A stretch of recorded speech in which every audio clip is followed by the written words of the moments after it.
Suryakanta versus Chandrakanta. ದುರಾಸೆ ಸೊಸೆ ಹಾಗೂ ಮ್ಯಾಜಿಕ್ ಶೂಸ್. ಒಂದು ದಿನ ವಿಪರೀತ ಮಳೆ ಬರ್ತಿದ್ದಾಗ ಚಂದ್ರಕಾಂತಂ ತುಂಬಾ ಕಂಗಾಲಿನಿಂದ ಕ್ಯಾರಿಯರ್ ಕಟ್ಕೊಂಡು ಅವಳ ಅತ್ತೆ ಹತ್ರ ಬಂದು, ಅತ್ತೆ 1 ಗಂಟೆಗೆಲ್ಲ ಚಿಕನ್ ಮಟನ್ ಎಲ್ಲ ಮಾಡ್ಕೊಂಡು ಕ್ಯಾರಿಯರ್ನ ಕೊಟ್ಕಳ್ಸೆ ಕೇಳಿದ್ರು ನಿಮ್ ಮಗ.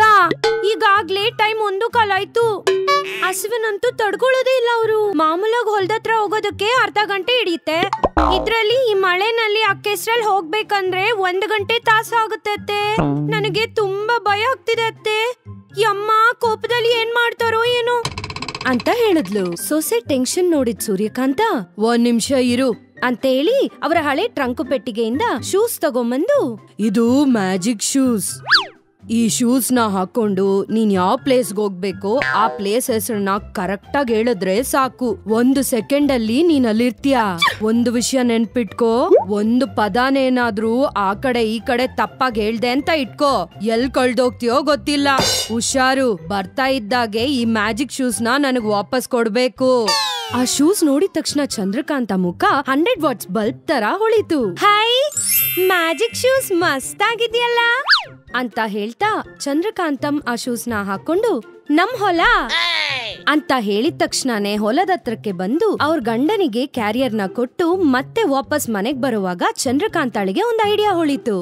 ಮೊನ್ನೆ ಆ ಕಮಲ ಶೂಟಿಂಗ್ ನಲ್ಲಿ ದರ್ಶನ್ ನ ನೋಡ್ದೆ ಅಂತ ಊರೆಲ್ಲ ಟಾಮ್ ಟಾಮ್ ಹೊಡೆದು ಜಂಬ ಕುಚ್ಕೊಂಡ್ಲಲ್ಲ, ಇವಾಗ ನೋಡು ಈ ಶೂಸ್ ಇಂದ ನಾನು ದರ್ಶನ್ ಹತ್ರಕ್ ಹೋಗಿ ಸೆಲ್ಫಿ ತಗೊಂಡು ಊರೆಲ್ಲ ಹೇಳ್ಕೊಂಡ್ ಬರ್ತೀನಿ.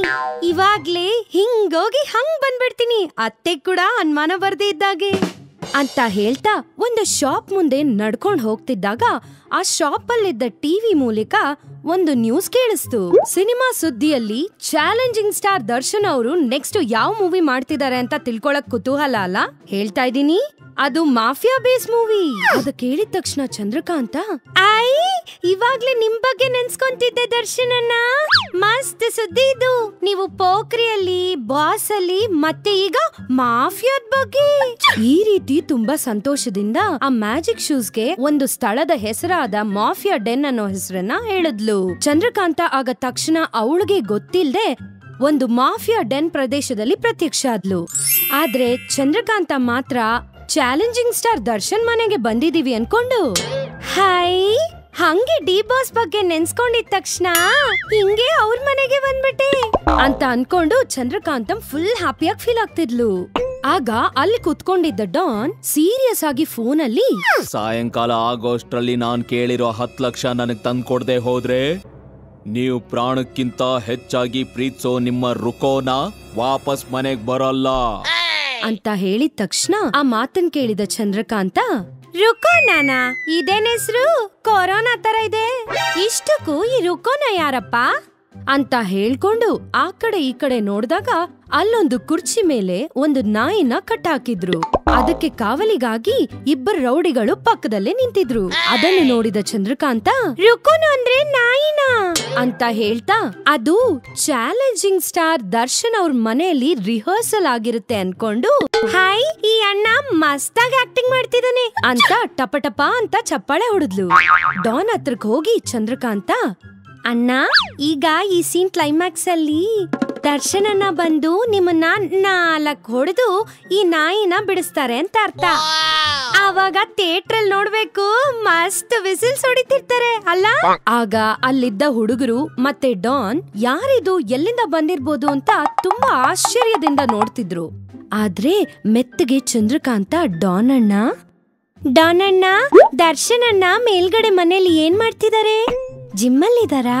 ಸ್ವಿಮ್ಮಿಂಗ್ ಮಾಡ್ತಿದಾರಾ ಅಂತ ಕೇಳ್ದಾಗ ಡಾನ್ ಕಂಗಾಲಾಗಿ ನೋಡ್ತಾ, ದರ್ಶನ್ ಅಣ್ಣನ ಅವ್ರ್ಯಾರು ಅಂತ ಹೇಳಿದ ತಕ್ಷಣನೇ ಚಂದ್ರಕಾಂತಾಳಿಗೆ ಕೋಪ ನೆತ್ತಿಗೇರಿ ಹಂಗೆ ತೆಗೆದೊಂದು ಡಾನ್ ಕೆನ್ನೆ ಮೇಲೆ ಬಾರಿಸಿದ್ಲು.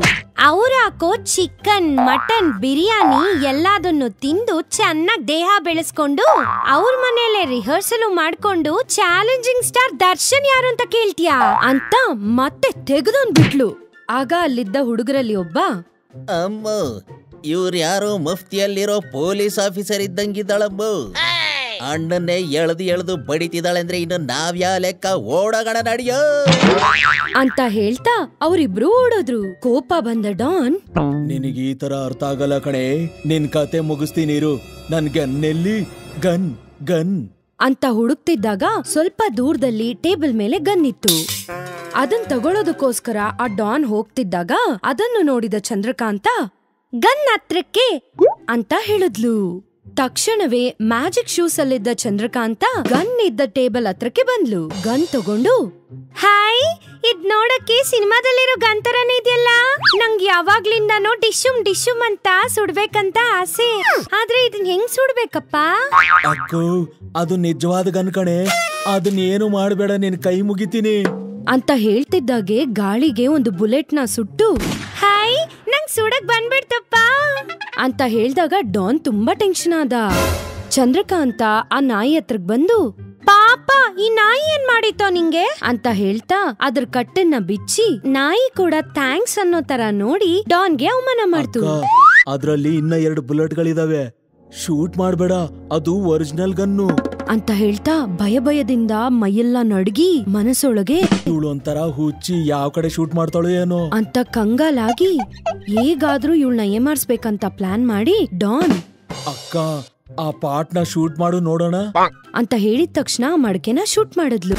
ಹಾಯ್, ಇದು ತುಂಬಾ ಮಸ್ತಾಗಿದೆ, ನನ್ಗಿನ್ನು ಶೂಟ್ ಮಾಡ್ಬೇಕನ್ನಿಸ್ತಿದೆ. ಈಗ ನಾನೊಂದ್ ಆಟ ಹೇಳ್ತೀನಿ, ನಾನ್ ನಿನ್ನ ಸುಡ್ತೀನಿ, ನೀನ್ ನನ್ನ ಹತ್ರದಿಂದ ತಪ್ಪಿಸ್ಕೋಬೇಕು, ಓಕೆನಾ? ಅಕ್ಕ, ನಾನ್ ಇಷ್ಟೊಂದು ಭಾರ ಇದ್ದೀನಿ, ಹೇಗ್ ತಪ್ಪಿಸ್ಕೊಳ್ಳಿ? ಪ್ಲೀಸ್ ಅಕ್ಕ, ಆಟ ಬದಲಾಯಿಸಕ್ಕ, ನಿನ್ ಕಾಲ್ ಮುಗಿತೀನಿ. ಓಕೆ, ನನ್ ಕೋಪ ಇಳಿಯೋವರೆಗೂ ನೀನ್ ನನ್ ಮುಂದೆ ಡ್ಯಾನ್ಸ್ ಮಾಡಿ ತೋರಿಸ್ಬೇಕು. ಅಕ್ಕ, ನಾನ್ ಡಾನ್ಸ್ ಗೀನ್ಸ್ ಮಾಡ್ದೆ ಅನ್ಕೋ, ನಿನ್ನ ನೀನೇ ಶೂಟ್ ಮಾಡ್ಕೊಂಡ್ ಬಿಡ್ತೀಯ ಅಕ್ಕ. ನಿಜಾನೇ ಕಣೋ ಬೋಂಡಾ. ಸರಿ, ಹಾಗಿದ್ರೆ ಒಂದ್ ಒಳ್ಳೆ ಡೈಲಾಗ್ ಹೇಳು ಅಂತ ಹೇಳಿದ ತಕ್ಷಣ ಆ ಡಾನ್ ಟೆನ್ಷನ್ ಅಲ್ಲಿ ಎಮೋಷನ್ ನ ಮಿಕ್ಸ್ ಮಾಡಿ, ಓಲ್ಡ್ ಸಿಟಿ ಅಮ್ಜದ್ ಬಾಯ್ ಅಂದ್ರೆ ಏನ್ ಅನ್ಕೊಂಡಿದಳ್ ಕಣೋ, ಕಿಡ್ನಾಪ್ ಸ್ಕೆಚ್ ಹಾಕದೆ ಅಂದ್ರೆ ಮಿಸ್ ಆಗಲ್ಲ. ಇದೇನಿದು, ಈ ಹೆಸರು ಎಲ್ಲೋ ಕೇಳ್ತಾರ ಇದೆಯಲ್ಲ, ಸುತ್ತಿ ಬಳಸಿ ಮೊನ್ನೆ ಟಿವಿಲ್ ತೋರ್ಸಿದ್ರಲ್ಲ ಆ ಡಾನ್ ಆಗಿರ್ಬೋದಾ? ಹೇ, ಅವನ್ ಯಾಕೆ ಇಲ್ಲಿರ್ತಾನ್ ತೆಗಿ ಅಂತ ಅನ್ಕೊಂಡು ಚಂದ್ರಕಾಂತ ಠಪ್ ಅಂತ ಆ ಗನ್ ತೆಗೆದು ನೆಲಕ್ಕೆ ಸುಟ್ಲು. ಚಲ್ ನಿಲ್ಸು, ನಿನ್ ಡೈಲಾಗ್ ಒಂಚೂರು ಸೆಟ್ ಆಗಲ್ಲ. ಅಮ್ಮಯ್ಯ, 3 ಬುಲೆಟ್ ಖಾಲಿ ಆದ್ವು, ಈಗ ಇವಳು ಏನು ಮಾಡಕ್ಕಾಗಲ್ಲ ಅಂತ ಮನ್ಸಲ್ ಅನ್ಕೊಂಡು ಚಂದ್ರಕಾಂತ ಕಡೆ ನಡ್ಕೊಂಡ್ ಬರ್ತಿದ್ದಾಗ ಆಗ ಎದುರಲ್ಲಿದ್ದ ಚಂದ್ರಕಾಂತ, ಹೌದು, ಇದ್ ನೋಡಕ್ಕೆ ಹೌಲೇಕಾನ್ ಪ್ಲೇಸ್ ತರ ಇದೆಯಲ್ಲ, ನಾನ್ ಇಲ್ಲಿಗೆ ಹೇಗ್ ಬಂದೆ ಅಂತ ಅವಳು ಕಂಗಾಲಿನಲ್ಲಿ ಹೇಗೆ ದರ್ಶನ್ ಮನೆ ಅಂತ ಹೇಳ್ದೆ ಮಾಫಿಯಾ ಡೆನ್ ಅಂತ ಹೇಳಿದ್ಲು ಅದನ್ನ ಜ್ಞಾಪಿಸ್ಕೊಂಡ್ಲು. ಅಯ್ಯೋ ದೇವ್ರೆ, ನಾನ್ ನಿಜವಾಗ್ಲೂ ಈ ಮಾಫಿಯಾ ಡೆನ್ಗೆ ಬಂದಿದ್ದೀನ? ಅತ್ಯಮ್ಮ, ಹಾಗಿದ್ರೆ ಇವ್ ನಿಜವಾದ ಡಾನ ಅಂತ ಭಯ ಪಡ್ತಿದ್ದಾಗ, ಈಗ ಹೇಳ್ತೀನಿ ನಿನ್ನ ಕತೆ ಅಂತ ಹೇಳ್ತಾ ಚಂದ್ರಕಾಂತ ಕಡೆ ತುಂಬಾ ಸೀರಿಯಸ್ ಆಗಿ ಬರ್ತಿದ್ದಾಗ ಟಪ್ ಅಂತ ಗನ್ ಶಬ್ದ ಕೇಳಿಸ್ತು. ಚಂದ್ರಕಾಂತ, ಹಾಯ್, ಇನ್ನು ಇದ್ರಲ್ಲಿ ಬುಲೆಟ್ ಉಳ್ದಿದ್ಯಾ? ಹೆಂಗ್ ಬುಲೆಟ್ ಹಾರ್ತು ಅಂತ ನೋಡ್ತಾ ಇದ್ಲು. ಆಗ ಡಾನ್ ಕೂಡ 3 ಬುಲೆಟ್ ಇಟ್ನಲ್ವಾ ಅಂತ ಶಾಕ್ ಇಂದ ನೋಡ್ತಿದ್ದ. ಆಗ ಅಲ್ಲಿಗೆ ಪೊಲೀಸ್ ಅವರು ಬಂದ್ರು. ಪಕ್ಕದಲ್ಲೇ ನಾಯಿ ಕೂಡ ಇತ್ತು. ಅದನ್ನು ನೋಡಿದ ಚಂದ್ರಕಾಂತ, ಈ ನಾಯಿ ಪೊಲೀಸ್ ಅವ್ರನ್ನ ಕರ್ಕೊಂಡ್ಬಂದು ನನ್ನ ಕಾಪಾಡಿದೆ, ಥ್ಯಾಂಕ್ಸ್ ರುಕೋಣ ಅಂತ ನಾಯಿಗೆ ಹೇಳಿದ್ಲು. 1 ಸೆಕೆಂಡ್ ಕೂಡ ಗ್ಯಾಪ್ ಕೊಡದೆ ನಮ್ ಮನೆಗೆ ಅಂತ ಹೇಳಿದ ತಕ್ಷಣ ಮನೆಗ್ ಬಂದ್ಬಿಟ್ಲು. ಏನು ನಡೀದೇ ಇರೋ ಹಾಗೆ, ಅತ್ತೆ ತಗೊಳ್ಳಿ ನಿಮ್ ಶೂಸು ಅಂತ ಕೊಟ್ಬಿಟ್ಲು. ಯಮ್ಮ, ಇನ್ನೊಂದ್ಸಲ ಈ ರೀತಿ ರಿಸ್ಕ್ ಎಲ್ಲ ನಾವ್ ತಗೊಳ್ಳೇಬಾರ್ದು ಅಂತ ಹೇಳ್ಕೊಂಡು ಅವಳ ರೂಮ್ಗೆ ಹೊರಟೋದ್ಲು. ಮರುದಿನ ಬೆಳಗ್ಗೆ ಟಿವಿಯಲ್ಲಿ ನ್ಯೂಸ್ ಬರ್ತಿತ್ತು. ಅದ್ರಲ್ಲಿ ಚಾಲೆಂಜಿಂಗ್ ಸ್ಟಾರ್ ದರ್ಶನ್ ಅವ್ರ ಮಾತ್ರ ಗ್ರೇಟ್ ಅಲ್ಲ, ಆದ್ರೆ ಅವ್ರ ಫ್ಯಾನ್ಸ್ ಕೂಡ ಗ್ರೇಟ್ ಅಂತ ಒಂದು ಮಹಿಳಾ ಅಭಿಮಾನಿ ನಿರೂಪಿಸಿದ್ದಾರೆ. ರುಕೋನಾ ಅನ್ನೋ ನಾಯಿನ ಮಾಫಿಯಾ ಗ್ಯಾಂಗ್ ಇಂದ ಕಾಪಾಡಿ, ಅದು ಮಾತ್ರ ಅಲ್ಲದೆ 3 ವರ್ಷದಿಂದ ತಪ್ಪಿಸ್ಕೊಂಡ್ ತಿರುಗ್ತಾ ಇರೋ kidnap king mafia Don Amjad ನ ಕೂಡ ಹಿಡ್ಕೊಟ್ಟಿದ್ದಾಳೆ. ಅವರಿಗೆ ಮೀಡಿಯಾ ಹಾಗೂ ಪೊಲೀಸ್ ಕಡೆಯಿಂದ ನಮ್ಮ ಕೃತಜ್ಞತೆಗಳನ್ನು ತಿಳಿಸ್ತಾ ಇದೀವಿ. ಇದನ್ನೆಲ್ಲ ನೋಡಿದ ಸೂರ್ಯಕಾಂತ ನಕ್ಕೊಂಡು, ಅಯ್ಯ ನನ್ ಸುಪ್ನಾತಿ ಸೊಸೆನೆ, ಏನು ಕಿತಾಪತಿ ಮಾಡದೆ ಇರಕ್ಕಾಗಲ್ಲ ಅಲ್ಲ, ಹೋಗ್ಲಿ ಬಿಡು, ನಿನ್ ಬಿತ್ರಿ ಆಟಗಳು ಎಷ್ಟೊಂದ್ ಜನಕ್ಕೆ ಹೆಲ್ಪ್ ಆಗಿದೆ ಅಂತ ಸಂಭ್ರಮ ಪಟ್ರು.